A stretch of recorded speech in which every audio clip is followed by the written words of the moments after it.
कुत्ते का जन्म क्यों मिलता है? दोस्तों, स्वागत है आप सभी लोगों का हमारे चैनल सफल वर्ल्ड के इस प्लेटफॉर्म पे। दोस्तों, आज का विषय है कि एक कुत्ते ने क्यों लगाई श्री राम के दरबार में न्याय की पुकार। कुछ लोगों ने इस बात पर सवाल उठाया कि एक कुत्ता जो पशुओं की श्रेणी में आता है, वह भला किस प्रकार अपनी बात कह सकता है और भगवान श्री राम ने उसकी बातों को कैसे समझ लिया। मुझे लगता है कि यह बात मैं सिर्फ नास्तिक लोगों को नहीं समझा सकता, बाकी जो भगवान को मानने वाले हैं वह सब जानते हैं कि भगवान हर जीव के मन की बात को सुन लेते हैं, इसीलिए वो भगवान हैं। तो आइए चर्चा आरंभ करते हैं।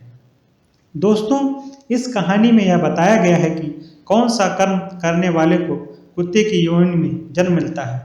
एक समय भगवान श्री राम अपने दरबार में बैठे हुए थे, तभी उन्होंने एक कुत्ते के रोने की आवाज़ सुनी।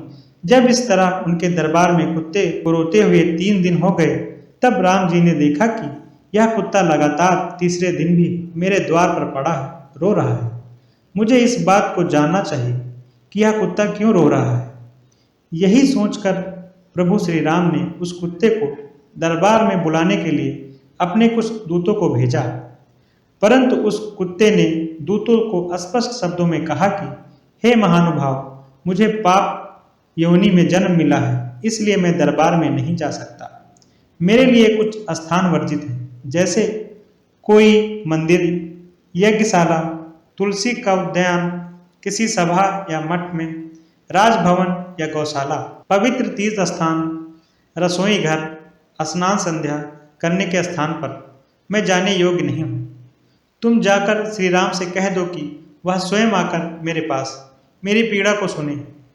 दोस्तों, कुत्ते के कहने के अनुसार दूतों ने प्रभु श्री राम जी को पूरी बात सुनाई।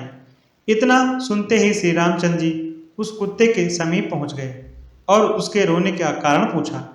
कुत्ता कहने लगा, हे दीनवत्सल, आपने मेरे लिए बड़ा कष्ट किया है, जो आप स्वयं चलकर मेरे पास आए हो। हे महाराज, मैं आपसे न्याय मांगने आया हूँ।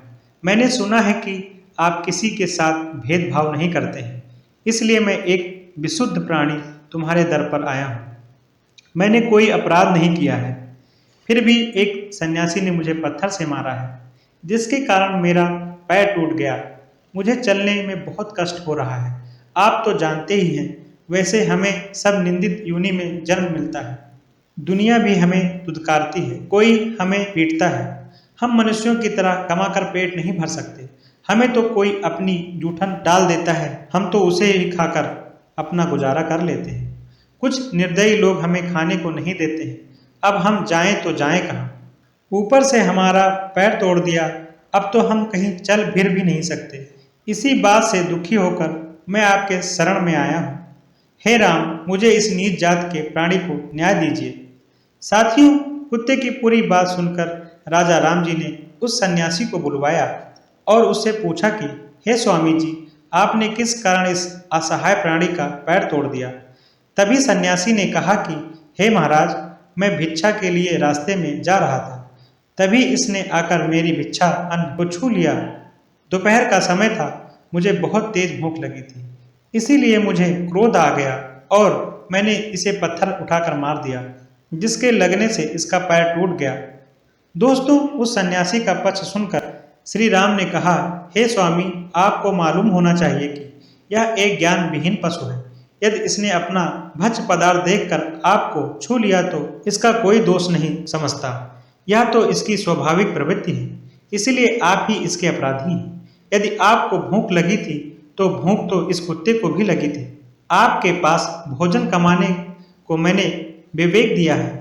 आप कहीं से भी फिर से अपना भोजन एकत्रित कर सकते थे, परंतु ये तो ज्ञान विहीन पशु है।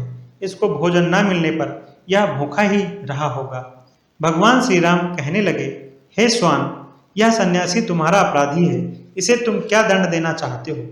तुम जो भी दंड इसे निर्धारित करोगे, हम वही इसे सजा देंगे। तभी कुत्ते ने कहा, हे प्रभु, इस सन्यासी को किसी शिवालय का महंत बना दीजिए, क्योंकि इसके अंदर लोभ, लालच, क्रोध, ईर्ष्या, द्वेष और घृणा कूट कूट कर भरी है। इसे अपनी करनी से अपने अवगुणों का दंड मिल जाएगा। दोस्तों, इस तरह उस कुत्ते की बात मानकर श्री राम ने उस सन्यासी को सुंदर वस्त्र पहनाए, फूल माला और चंदन से उसे सुशोभित किया और एक पालकी में बिठाकर उसके साथ में तरह तरह के बाजे बजाते हुए उत्सव के साथ एक शिवालय में ले गए और उसी शिवालय का महंत बना दिया। साथियों, उस समय अज्ञानवश वह सन्यासी बहुत प्रसन्न होते हुए अपना भाग्य उदय समझ रहा था। इधर ऐसी न्याय व्यवस्था को देखकर दरबार के कुछ लोग बड़े विस्मय में पड़ गए। उन्होंने श्री राम से पूछा, हे प्रभु, सन्यासी ने तो कुत्ते की टांग तोड़ी थी, परंतु उसे दंडित करने के बजाय उसे शिवालय का महंत बनाकर उसे बहुत सारे सुख दे दिए। इस गूढ़ रहस्य को हम समझ नहीं पाए, इसका क्या अर्थ है? तभी कुत्ता कहने लगा, हे सभासदों, कुछ स्थान ऐसे होते हैं जहाँ लोभी, लालची, कामी, क्रोधी, ईर्ष्यालु और घृणा करने वाले लोगों को नहीं रहना चाहिए।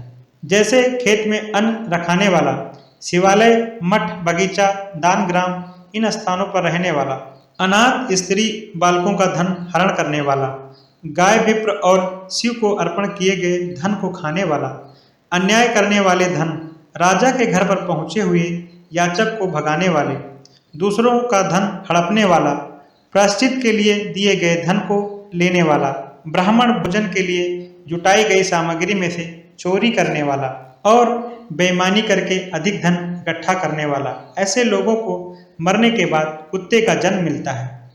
कुत्ता कहने लगा कि हे सभासदों, मैं भी अपने पूर्व जन्म में एक मठ का महंत था।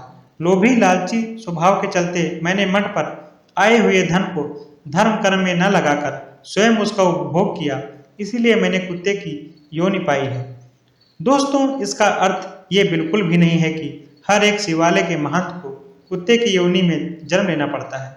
जो महंत ईमानदारी से मठ की सेवा करते हैं और उस पर आए हुए धन को असहाय लोगों में, दीन दुखियों में, यज्ञ कर्मों में, पूजा पाठ में लगाते हैं, ऐसे महंत भगवान के धाम में जाकर उनके सेवक बन जाते हैं। कर्म की गति बड़ी विचित्र है। कुत्ते के द्वारा बनाए गए महंत ने अपने स्वभाव के चलते सारे जीवन जो पाप कर्म किए, उन पापों के कारण उसको अगला जन्म कुत्ते का मिला।